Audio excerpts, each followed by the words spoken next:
జూబ్లీహిల్స్ నియోజకవర్గం తెలంగాణ రాష్ట్రంలో ఇప్పుడు అందరి దృష్టిలో అందరి నోట నానుతున్నటువంటి మాట బైపోల్ ఎలక్షన్స్. మాగంటి గోపీనాథ్ గారి మరణంతో ఏర్పడ్డటువంటి ఈ బైపోల్లో మరి అధికార పార్టీ గెలుస్తుందా, బీఆర్ఎస్ పార్టీ గతంలో సిట్టింగ్ ఉన్నటువంటి పార్టీ గెలుస్తుందా, లేదంటే బీజేపీ అక్కడ సిట్టింగ్ ఎంపీ ఉన్నటువంటి కిషన్ రెడ్డి గారి నియోజకవర్గంలోని ఈ అసెంబ్లీ నియోజకవర్గం మరి గతంలో పోటీ చేసిన లంకల దీపక్ రెడ్డి గారు ఇక్కడ పార్టీ అభ్యర్థి. మరి తనకు ఉన్నటువంటి బలాలేంటి, బలహీనతలేంటి, బీజేపీ పార్టీ ఎంతవరకు ఆడ పోరాట స్ఫూర్తిని చూపిస్తుంది, పోరాట పటిమను చూపిస్తుంది, గెలిచే అవకాశాలు ఉన్నాయా, మరి బలాలు ఎట్లున్నాయి, బలహీనతలు ఎట్లున్నాయి ఈ వీడియోలో చూద్దాము. ఇక లంకల దీపక్ రెడ్డి గారు ఆయన బలాలు ఏంటంటే బేసిక్ గా బీజేపీ ఎప్పుడైనా సరే మేజర్ గా హిందుత్వ ఎజెండా. అక్కడ దాదాపు 3,90,000 పైచిలకు ఓట్లు ఉన్నటువంటిది, అంటే దాదాపు అప్రాక్సిమేట్ గా 4 లక్షల ఓట్లు ఉండేటువంటి కాన్స్టిట్యున్సీ. ఇందులో దాదాపు 1,20,000 వరకు కూడా ముస్లింల ఓట్లు ఉంటాయి అన్నటువంటిది, ముస్లింల ఓట్లు ఉంటాయన్నటువంటి నేపథ్యం. అంటే అవుట్ రైట్ గా ఒక 2,90,000 నుంచి 3 లక్షల ఓట్లు హిందూ ఓట్లనే చెప్పాలి.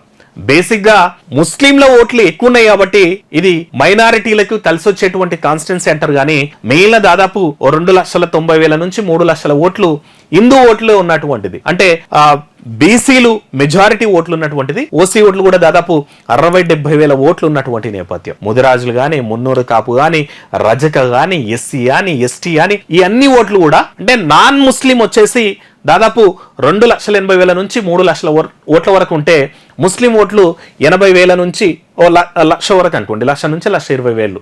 అంటే దాదాపు డబల్ నాన్ ముస్లిం ఓట్లే ఉన్నాయి. కానీ ముస్లిమే బలమైనటువంటి ముస్లిం ఓటు బ్యాంక్, బలమైనటువంటి ఓటు బ్యాంక్ అనేటువంటి ప్రచారం అయితే గట్టిగా జరుగుతుంది. కానీ దాదాపు 3 లక్షల ఓట్లు కూడా 2,80,000 నుంచి 3 లక్షల ఓట్లు నాన్ ముస్లిం ఓట్లే, హిందూ ఓట్లే. బీజేపీ పార్టీకి ఎప్పుడు కూడా బలమైనటువంటి నేపథ్యం ఏంటంటే హిందుత్వమే బలమైనటువంటి main agenda.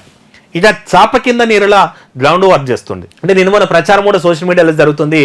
Dubbaka bypoll repeat అయిపోతుందా జూబ్లీహిల్స్ లా అనేటువంటి మాట కూడా గట్టిగా వినిపిస్తోంది.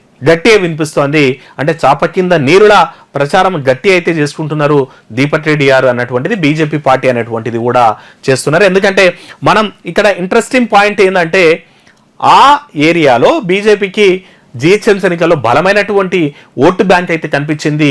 ఇక ఆల్మోస్ట్ అన్ని స్థానాలలో జిహెచ్ఎంసీ ఎన్నికల్లో అన్ని స్థానాల్లో ఆల్మోస్ట్ సెకండ్ ప్లేస్ ఆక్యుపై చేసింది బీజేపీ పార్టీ అని అయితే చెప్పాలా.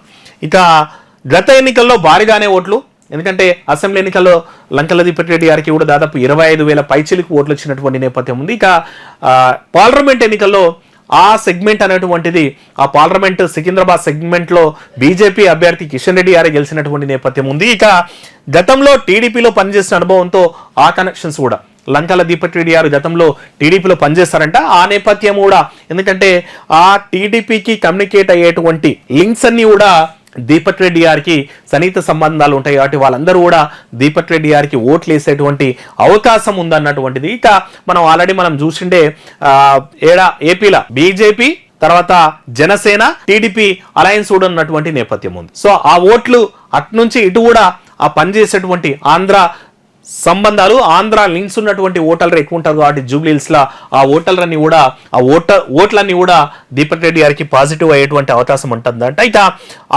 అదే ఓడిన తర్వాత పీపుల్ కనెక్టెడ్ అనేటువంటి పేరు, అంటే మొన్న 2023 ఎన్నికలు అయిపోయిన తర్వాత కూడా, ఓడిపోయిన తర్వాత కూడా పీపుల్స్ కి కనెక్టెడ్ లీడర్ అన్నటువంటి పేరు ఉన్నటువంటిది దీపక్ రెడ్డి గారికి. ఇక పార్టీకి యూత్ కనెక్ట్ ఎక్కువే, ఎందుకంటే దాదాపు 3,90,000 పైచులకి ఓట్లల్లో మెజారిటీ ఓట్లు యూత్కే ఉంటాయి కాబట్టి ఈ మధ్య మనం చూస్తున్నాం బీజేపీ పార్టీకి మెయిన్ పెద్ద అసెట్, స్ట్రెంగ్త్ ఏంటంటే యూత్ అని చెప్పాలా.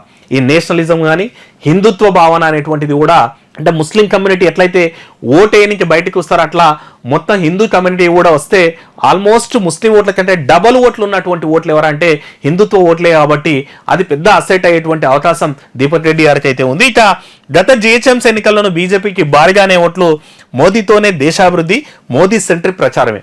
అంటే తెలంగాణలో మనం చూస్తుండే 2023 అసెంబ్లీ ఎన్నికల కంటే మస్తు క్రేజీ ఉండే బీజేపీకి, కానీ అసెంబ్లీ ఎన్నికల తర్వాత మరెందుకు అయితే పడిపోయింది. కానీ మోదీ ఫేవర్డ్ గా, మోదీ సెంట్రిక్ గా ఎంపీ ఎలక్షన్స్లో గెలిచినటువంటి నేపథ్యం ఉంది. ఇప్పుడు కూడా ప్రచారం బేసిక్గా ఏం చేస్తారంటే వాళ్ళు ఎప్పుడైనా సరే ఏ ఎలక్షన్ జరిగినా సరే మోదీ సెంట్రిక్ ప్రచారమే ఉంటుంది, మోదీ సెంటిమెంటే నడుస్తుంది, మోదీతోనే దేశాభివృద్ధి జరుగుతుంది అని యూత్ను కనెక్ట్ అయ్యేటువంటి అవకాశం వాళ్ళకు ఉంటుంది. కాబట్టి ఇక ఈ నేషనాలిటీ హిందుత్వ ఎజెండానే ఇక లంకల దీపక్ రెడ్డి గారికి బలమైనటువంటి నేపథ్యం. ఇంకోటి ఖర్చుకు కూడా వెనకడుగు వేయరు, ఖర్చుకు కూడా భయపడడు.